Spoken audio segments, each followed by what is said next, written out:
In today's video, your Apple Watch says you're burning 4,000 calories, but you can't lose body fat. Let me explain why. Hey guys, what's going on? This is Parvella from ProPhysique.com, and today's question is a great one. It comes from someone who was in my Instagram direct message. I got a chance to read it, and although he's been listening to my videos for a while, he felt his question was specific, and I got to agree. You know, as things change in this world, as we evolve, there's more information and more data. And sometimes that can lead us to believe we've got good information. But I'm going to explain why it's not always great to have more data. The question basically comes down to he's around 6'8". He's not losing body fat at 2,650 calories, although his Apple Watch says he's burning 4,000. So let me read it and let's discuss it. I'm 205 centimeters, 6'8". 211 pounds at 20% body fat. I average 17 to 20,000 steps a day, get 8 hours of sleep, 2,650 calories, 300 to 325 of which is protein. We'll get into that. Apple Watch says I'm burning 4,000 calories, training 4 years, so it's not likely that he's recomping. Weight is the same for multiple weeks. No visible changes in mirror, measurements, or scale. You definitely watch my content. So here's my insights on this. There's a few things that I would focus on here first of all.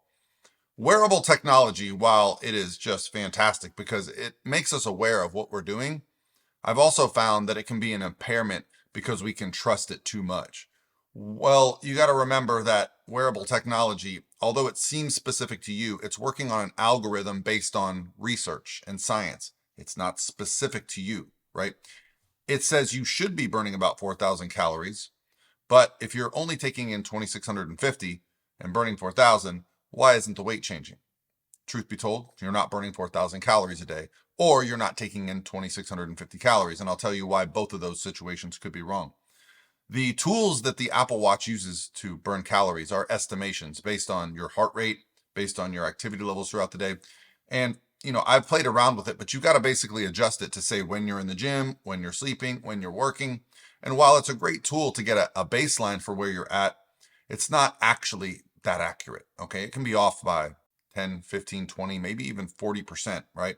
Research has showed people on exercise equipment, the calories burned can be off by as much as I believe 87% from the study I saw out of Stanford. So you can see how this would be confusing.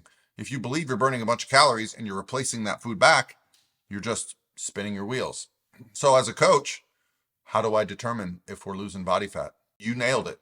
Pictures, measurements, and the scale. Those three things. And if those aren't changing, you're not losing body fat. So let's talk about how we can address this. Now, first things first, I talk a lot about movement and activity.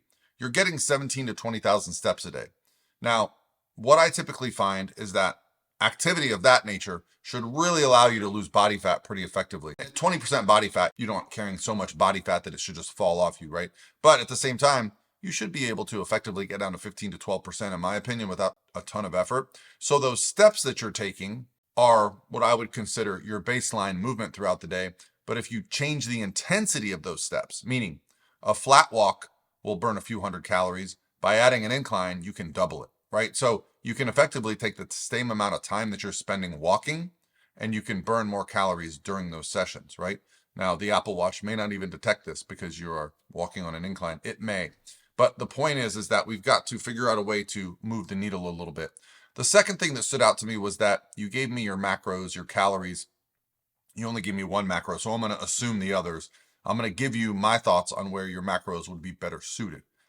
Now, you said you're between 300 and 325 grams of protein a day at about 211 pounds. So that is way overshooting your needs for protein for the benefits of anabolism. It's great for satiety, but here's the other problem I run into with protein.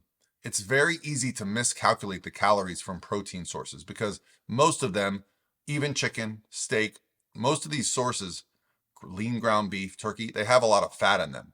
Even if it's just a little bit of fat, when you're eating this much, you're going to overshoot your calories by a bit.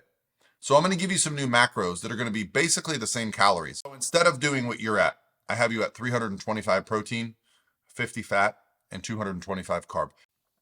I would then move to 220 protein, 65 fat, and 300 carb. Now, why the change? First things first, protein is difficult to digest. So not only do you have the complication of potentially over consuming calories because your protein sources are going to be rather high, But you also have the issue with digestibility. And even if you're not having digestive issues, you're expending calories on something that's not going to give you energy back. Okay. So the reason I like to bump the fat up is fat helps with digestion. Okay. A lot of minerals and vitamins are only fat soluble. So if you're not getting a good amount of fat with each meal, there's potential that you're not breaking those vitamins and minerals down effectively for your body to use them. Also, fat starts all the cascade of hormones. So the potential to bring up fat a little bit and see a benefit to hormones like testosterone, you might just get a benefit to improving your actual metabolic rate. Remember, that's a dynamic process. So if you can increase the hormones that are beneficial to your metabolism, you can actually burn more calories on the same calorie ranges because your macro ratios are right. Now, this is getting into the nuance of nutrition that really I focus on with my athletes, right? I work with some world-class athletes. I myself pretend to be one as well sometimes and try to get lean. And I played around with these ratios, and I do find that if fat gets too low, it starts to negatively impact other things. Now, the 300 carb would be a pretty big jump for you. I had you at 225. I could be wrong there. You could be doing a very low carb diet. But carbohydrates are our body's preferred fuel source for training, for resistance training, for our brain. Okay. A lot of people will argue that carbohydrates are non-essential, but I would argue that if they're non-essential, why does our body make them out of anything? Gluconeogenesis. Well, because our body needs them. They are essential for us to perform at our best. Yes, we can survive without them. We are better with them. Okay.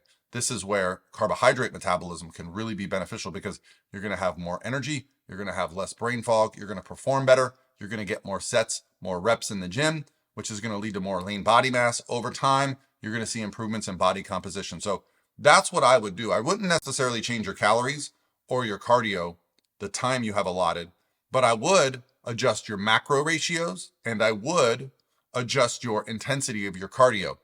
And if that doesn't work, you've got to find a way to move that needle, right? You might need to drop down to 2,300 calories. That just may be the fact of where you're at. Now, at 6'8", you are a very tall person. I'm 6'3", and I feel like I'm tall. 6'8", 210 pounds. You're not a large person. You're not carrying a ton of muscle. So to have that much body fat at 20%, I feel like you're going to feel much better at around 15 to 12% body fat. You're just going to see a lot more detail. But it always just comes down to your experiences and your preferences. This is why when I talk about the Apple Watch, as much as I love wearable technology, it hasn't really had a huge impact on me and my coaching. What I do use the most is the step tracking, okay? Because that to me is an accurate representation of how active somebody is. So if I assign them cardio and they do the cardio, but their daily step count goes down, I know that they're just compensating by doing cardio, by taking a rest later. This is where I really came up with the idea that low intensity steady state is much better for fat loss than high intensity cardio, because high intensity cardio reduces the amount of energy you burn the rest of the day, whereas low intensity steady state does not. If anything, I feel more vibrant when I do a bout or two of low intensity steady state, especially when I'm not ultra shredded. Okay, so hopefully this answers your question. These are the type of questions I love to get into, the nuances of fat loss. And I hope you guys are having a great day, and I'll talk to you tomorrow.